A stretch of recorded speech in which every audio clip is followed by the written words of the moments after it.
A digging crew stumbled upon something unbelievable when reinstating a local quarry. The large hole had been neglected for well over 2 decades. But when the need for stone rose again, this team was sent on a mission to clear out the rubble and make it operational again. But they quickly stumbled upon something they shouldn't have found when they started digging. Before we start, smash the like button and make sure to subscribe if you haven't, and hit that notification bell so that you won't miss any new stories. With a massively growing house market, the need for stone increased tremendously over the last couple of years, so old quarries like this needed to be reinstated fast. But there was one big problem, and that problem arose fairly quickly after they started delving. It took the team about 2 days to clear all the loose debris and the overgrowth from the quarry. But on the 3rd day, the team hit a major roadblock, quite literally. The digging crane was down in the quarry, and with it, the team had already started deepening and expanding the quarry walls. Dirt and rock were broken off and removed. But then, an ear-deafening sound was heard at the front of the crane.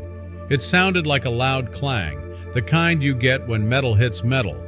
The workers all laid down their gear and started running over to the hole created by the crane. When the team looked into the hole, they saw a metallic shimmer surface facing them. It was yellowish in color, but other than that, it was hard to make out what it was. Carl ordered his crew to pick up shovels and smaller drilling equipment to excavate the object from the ground.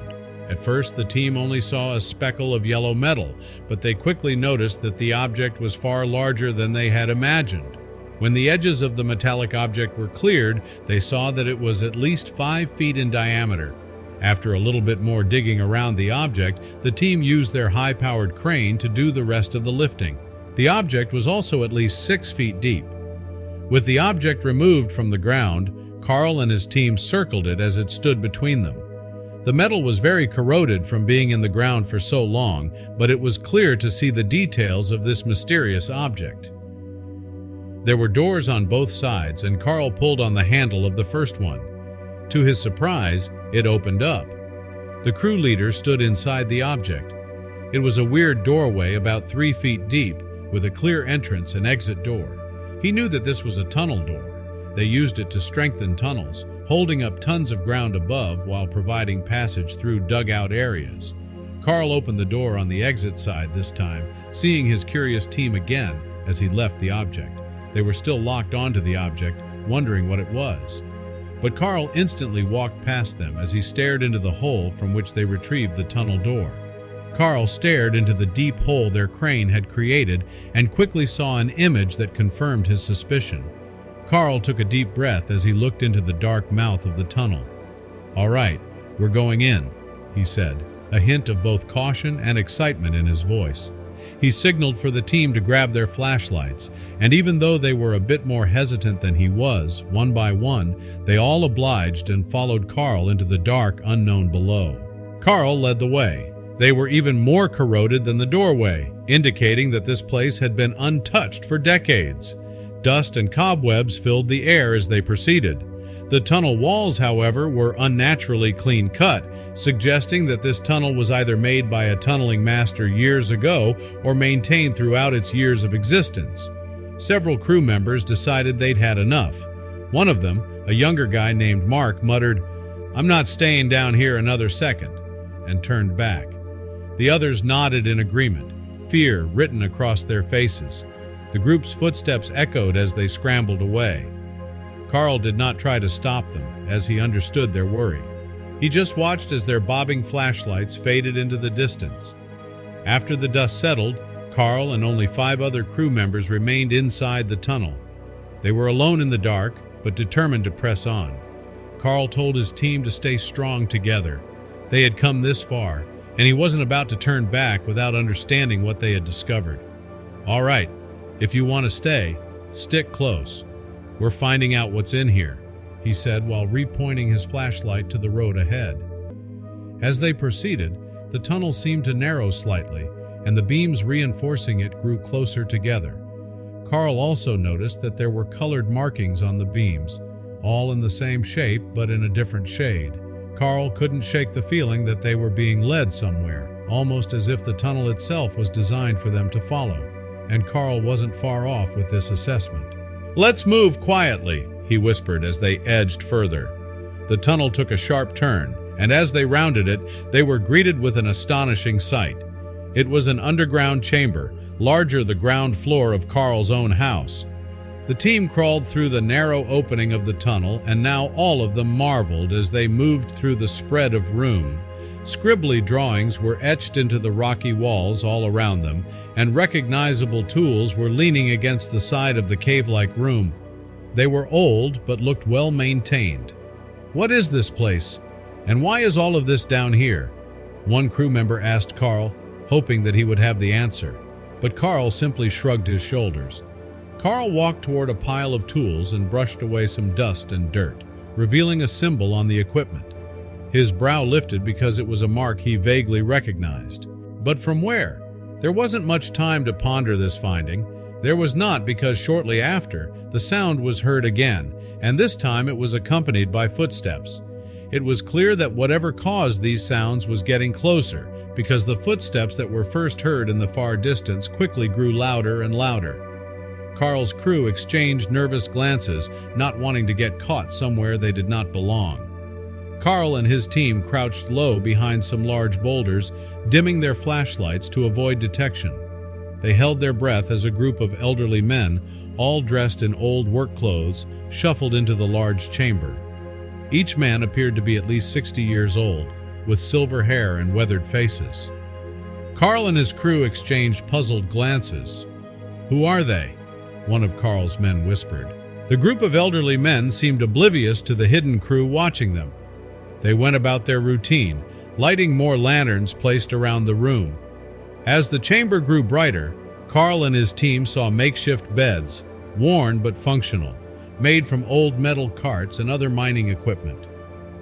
One of Carl's crew members, unable to contain his shock, let out a small gasp. Unfortunately, the gasp was loud enough to catch the attention of the elderly men. As a response, one of the men snapped his head toward the dark corner where Carl's team was hiding. "Who's there?" the man called out sternly. Carl signaled his team to stay still, but it was too late. They were heard, and slowly he began walking toward the spot where Carl and his team were crouched. Carl quickly turned and, together with his team, ran back into the tunnel from which they had entered. Their footsteps were swift, and without being caught, they reached the first bend in the tunnel. A checkpoint, it felt like. But before they could maneuver past it, they were halted by the old man's voice. "Stop! We mean you no harm," one of the men called out. Carl halted, finding the tone of this man's voice far removed from a threat. He turned his face and saw that the man with the lantern remained standing at the end of the tunnel opening. He had no intention of following Carl and his crew, and suddenly seemed harmless. Carl addressed his teammates, saying he felt that they should go back to the man.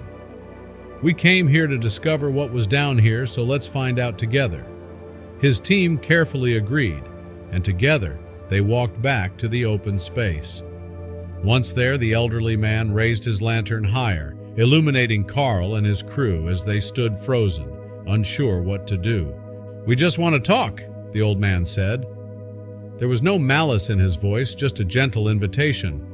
Carl looked at his team, and together they cautiously stepped into the light. The rest of the elderly men had retreated to their makeshift beds, resuming their quiet routine. The man with the lantern approached Carl, extending his hand in greeting. "My name is John," he said. "How did you find this place?" Carl explained how they had been working at the quarry above, clearing rubble and debris when they hit an old tunnel door. John's eyes widened instantly after Carl told him this, as if he couldn't believe what he was hearing. His fellow cavemen looked alarmed, too, by this revelation. "After all these years," John murmured, shaking his head in disbelief. John started to cry, which surprised Carl and his crew, but the old man had a good reason for this.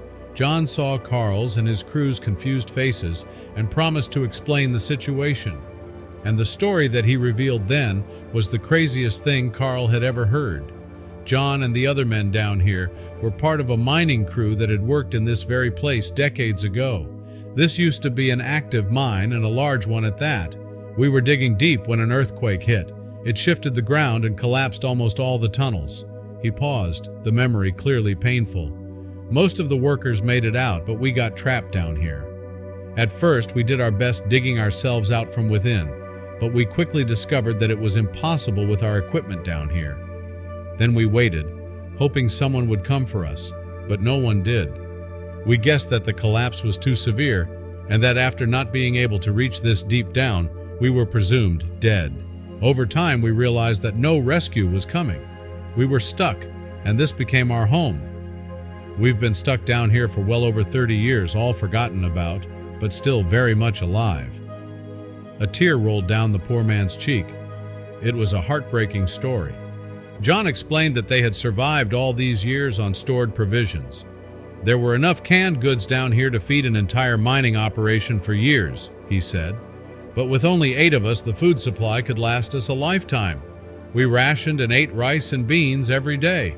We would not starve, but loneliness was our biggest enemy. Carl shook his head in disbelief. That was over 30 years ago, he said softly. And all this time, you've been down here? John nodded, his expression pure sadness.